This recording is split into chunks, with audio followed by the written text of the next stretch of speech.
Todos nós já perdemos alguém chegado, um familiar ou um amigo. E não há dor maior na vida do que a separação entre entes queridos por causa da morte. Estamos na metade deste programa e ainda existem muitas outras verdades que precisam ser descobertas.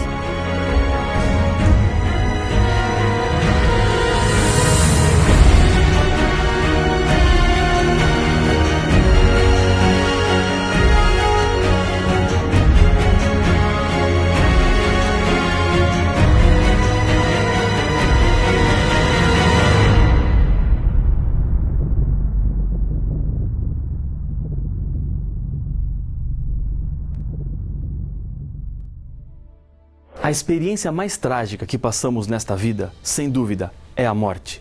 São laços de amor e amizade que são quebrados, levando um pedaço de quem continua vivo.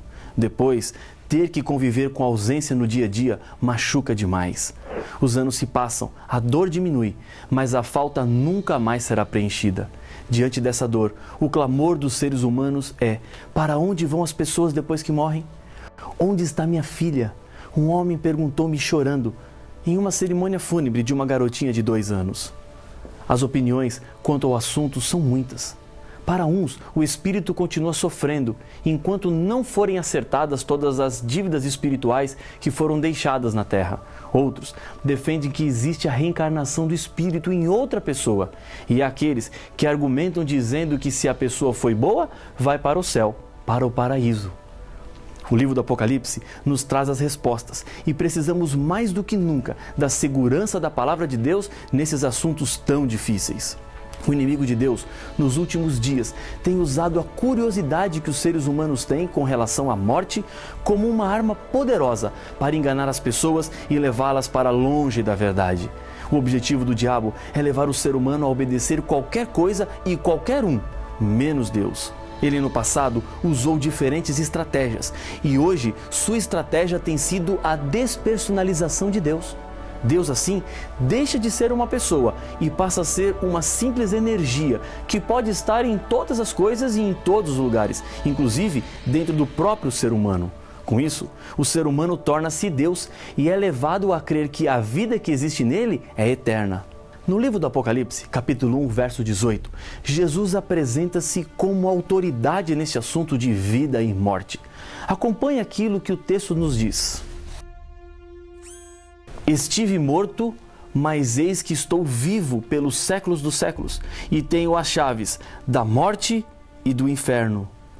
A morte de Jesus e a sua ressurreição resolveram de uma vez por todas o problema da morte e do pecado, que alcançou todos os seres humanos. E Jesus, por ter morrido e agora estar vivo, pode dizer com autoridade o que é que acontece quando uma pessoa morre. Jesus tem as respostas. Ele tem a chave. Você não precisa procurar em conchas, cartas ou até mesmo na palma da sua mão. A Bíblia nos mostra com precisão a resposta sobre o mistério da morte. Para entender a morte, antes precisamos entender a vida. A morte é o oposto da vida. Em Gênesis capítulo 2, verso 7, a Bíblia fala sobre a natureza do homem. Então formou o Senhor Deus ao homem do pó da terra e lhe soprou nas narinas o fôlego de vida, e o homem passou a ser alma vivente. O ser humano não tem uma alma, ele é. Entre ser e ter existe uma grande diferença. A alma vivente é a junção do corpo com o fôlego de vida, que vem de Deus. No sentido bíblico, a alma vivente é a mesma coisa que ser vivente. Quando você diz que na sua casa ontem à noite tinham 20 almas, significa que 20 pessoas vivas estavam em sua casa. Na Bíblia, a expressão alma nunca é relacionada a um espírito desencarnado. Há pessoas que acreditam que o corpo morre, mas a alma nunca morre. Pela descrição do texto bíblico, percebemos que o ser humano começou a viver quando o pó da terra juntou-se com o sopro de vida, ou fôlego de vida, que Deus soprou nas narinas de um boneco, feito do pó da terra. Isso significa que não existe uma alma independente do corpo. Somos uma combinação harmoniosa entre pó da terra e fôlego. A lâmpada não tem luz por si só, mas produz luz quando está ligada à energia elétrica, ao mesmo tempo em que a energia elétrica sozinha não ilumina a menos que esteja conectada com a lâmpada. A mesma relação acontece entre pó da terra e fôlego. Lâmpada mais energia é igual a luz. Pó da terra mais fôlego é igual a alma vivente. Quando o ser humano foi criado, Deus não havia planejado a morte. Ela é um acidente que aconteceu, um triste e trágico acidente. No Jardim do Éden, havia uma árvore em que Deus testaria a fidelidade e a escolha dos seres humanos. Logo após ter criado os seres humanos, Deus advertiu. E o Senhor Deus ordenou ao homem: coma livremente de qualquer árvore do jardim, mas não coma da árvore do conhecimento do bem e do mal, porque no dia em que dela comer, certamente você morrerá.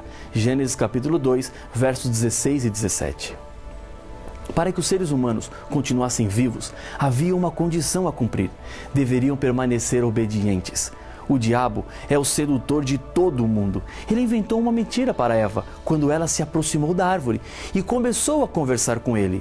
Aqui está um grande perigo, um sinal de alerta. Com o diabo não se conversa, ele é mentiroso e perigoso. Ele disse a Eva: Deus disse que se você comer desse fruto você vai morrer? Eu te garanto, Eva, disse o inimigo, é certo que você não vai morrer. Podemos ser tentados a pensar: como é que Eva foi cair numa mentira dessas e trocar uma vida perfeita e eterna pela morte e as tragédias que temos que conviver hoje? O grande problema é que não foi apenas Eva, e nem depois Adão. Nós também fazemos a mesma escolha. Isso mesmo, você e eu. Hoje, continuamos fazendo a mesma troca. Arruína-se a família por causa de 5 minutos de prazer. Não valorizamos o que temos até perdermos tudo. Escolhemos poder, prestígio, prazer, em vez de escolhermos Deus. Muito tempo se passou desde o pecado de Eva e, infelizmente, continuamos caindo na mesma armadilha. O diabo tem como sua principal motivação fazer o ser humano sofrer. Deus sofre quando você sofre. Deus chora quando você chora. Talvez, enquanto você está estudando essa série do Apocalipse, seu coração está batendo apertado por causa da morte de alguém. Amigo, amiga, saiba de uma coisa: Deus não é o causador da morte. Ele é a vida. Mas quando nos afastamos da vida, a morte passou a ser um terrível inimigo da nossa felicidade. A morte é a consequência do pecado. Ezequiel, capítulo 18, verso 4, diz que: eis que todas as almas são minhas, como a alma do Pai, também a alma do Filho é minha. A alma que pecar, essa morrerá. Em Isaías, capítulo 51, verso 12, a Bíblia fala que o ser humano não é imortal. Eu sou aquele que vos consola. Quem, pois, és tu para que temas o homem que é mortal? Romanos, capítulo 5, verso 12, apresenta como a morte entrou no mundo. Portanto, assim como por um só homem entrou o pecado no mundo, e pelo pecado a morte, assim também a morte passou a todos os homens, porque todos pecaram. Existe uma solução para o problema da morte. Jesus era o portador dessa esperança quando esteve aqui na terra. Um dia, Lázaro, amigo de Jesus, estava enfermo e as suas 2 irmãs enviaram mensageiros a Jesus falando da situação difícil que Lázaro estava enfrentando. Quando Jesus chega à cidade de Betânia, onde morava Lázaro e sua família, sua irmã Marta correu ao seu encontro para lhe dar a notícia do falecimento. No Evangelho de João, capítulo 11, na história da ressurreição de Lázaro, Jesus explica o que é a morte. Acompanhe a leitura dos versos 11 a 14. Isto dizia, e depois lhes acrescentou: nosso amigo Lázaro adormeceu, mas vou para despertá-lo. Disseram-lhe, pois, os discípulos: Senhor, se dorme, estará salvo. Jesus, porém, falara com respeito à morte de Lázaro, mas eles supunham que tivesse falado do repouso do sono. Então Jesus lhes disse claramente: Lázaro. A palavra adormeceu expressa inconsciência, o que é confirmado em outros textos bíblicos, como por exemplo em Eclesiastes capítulo 9, versos 5 e 6. Porque os vivos sabem que hão de morrer, mas os mortos não sabem coisa nenhuma, nem tampouco terão eles recompensa, porque a sua memória jaz no esquecimento. Amor, ódio e inveja para eles já pereceram, para sempre não têm eles parte em coisa alguma do que se faz debaixo do sol. Quando uma pessoa morre, quebra-se então a união entre o pó da terra e o fôlego de vida, desaparecendo assim a vida consciente, ou seja, a alma vivente. Isso significa que é impossível aos mortos aparecerem para os vivos. Os mortos não voltam ao convívio dos vivos. Falar com os mortos não é falar com os mortos. Se eles não podem voltar, obviamente todo o engano está sobre a responsabilidade do diabo. Não são os mortos que voltam para falar com os vivos, são os demônios enganadores e operadores de sinais e maravilhas que querem apenas enganar. Ele inventou uma mentira e agora faz de tudo para convencer os seres humanos daquilo que ele mesmo inventou. Você poderá ver essa mensagem todos os dias, através das novelas, dos filmes, no rádio, na TV, nos jornais, nas revistas espalhadas por aí. Lembre-se de uma coisa: os que acreditam na Bíblia não consultam os mortos, mas devem consultar a Deus. Apocalipse capítulo 1, verso 5, apresenta Jesus como o primogênito dos mortos, que na linguagem bíblica quer dizer o mais importante, o primeiro, o preeminente. Considerando que Jesus não foi o primeiro a morrer e nem o primeiro a ressuscitar, e que também não foi o primeiro a ressuscitar e subir ao céu, pois Moisés foi antes, torna-se evidente que o sentido aqui é de importância. A expressão é equivalente à mesma que se usa para governantes, quando se diz o primeiro homem da nação, a primeira dama. A morte e a ressurreição de Jesus é a primeira em importância, pois nos garante que haverá a ressurreição dos fiéis para a vida eterna. O ensino bíblico para a solução da morte é a ressurreição. Os que morreram ainda não receberam a vida eterna. Veja o que a Bíblia nos diz em Hebreus capítulo 11, versos 39 e 40. Ora, todos estes que obtiveram um bom testemunho por sua fé, não obtiveram, contudo, a concretização da promessa, por haver Deus provido coisa superior a nosso respeito, para que eles, sem nós, não fossem aperfeiçoados. Os filhos fiéis de Deus ainda não foram recompensados. A mesma ideia de ressurreição aparece em Isaías capítulo 26, verso 19. Os vossos mortos e também o meu cadáver viverão e ressuscitarão.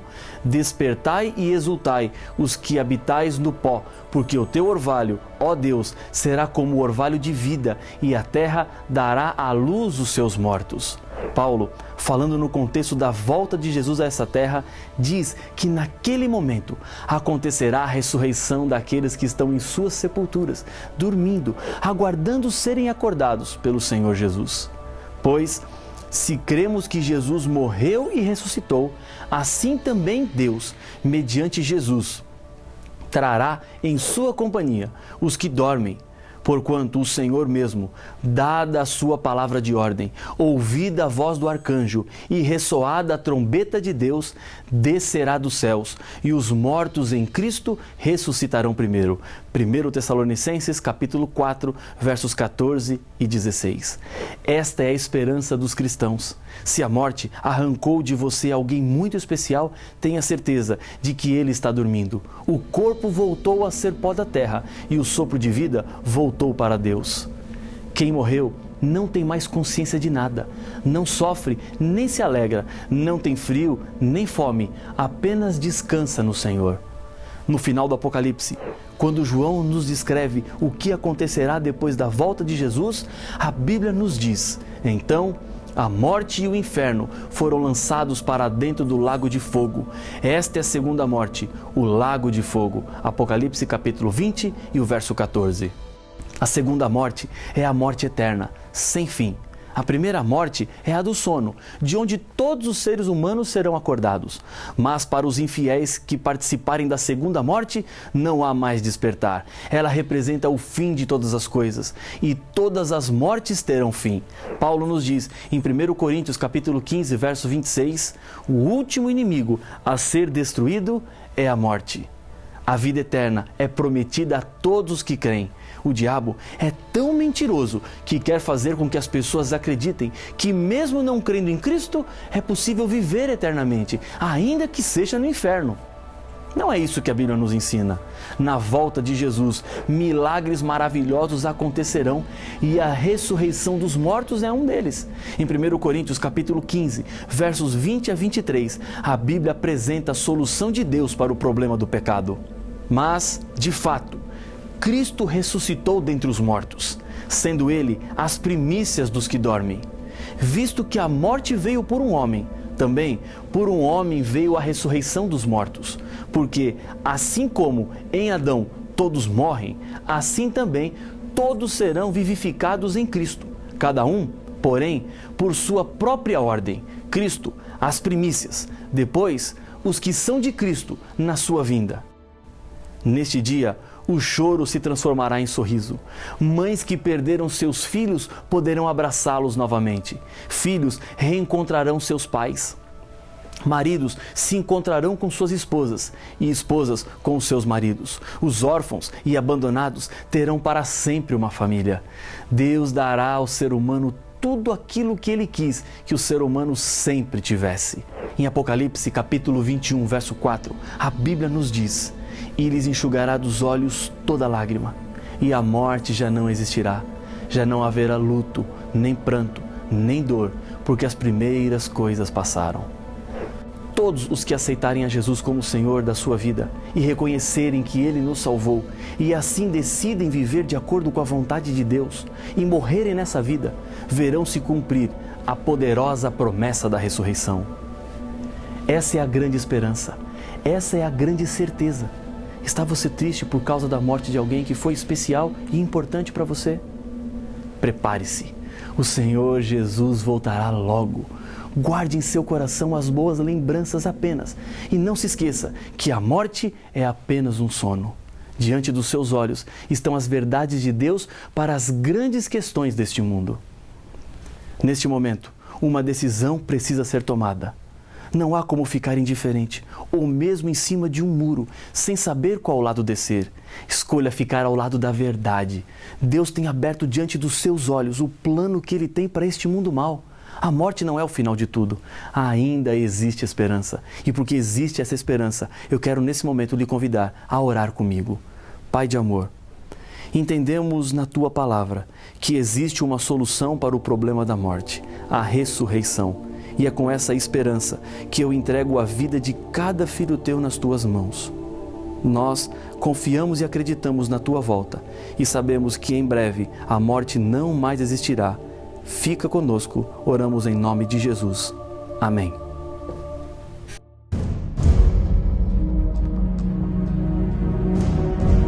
O livro do Apocalipse não é um livro que fala de tragédias, mas acima de tudo, um livro que fala sobre esperança. Boa parte das promessas estão relacionadas com a segunda vinda de Jesus, outras com fidelidade e muitas outras com salvação e vida eterna. Mas essas promessas se aplicam a todos nós? Ou só a um grupo seleto de pessoas? Para saber as respostas, não perca o próximo episódio de Apocalipse, o fim revelado.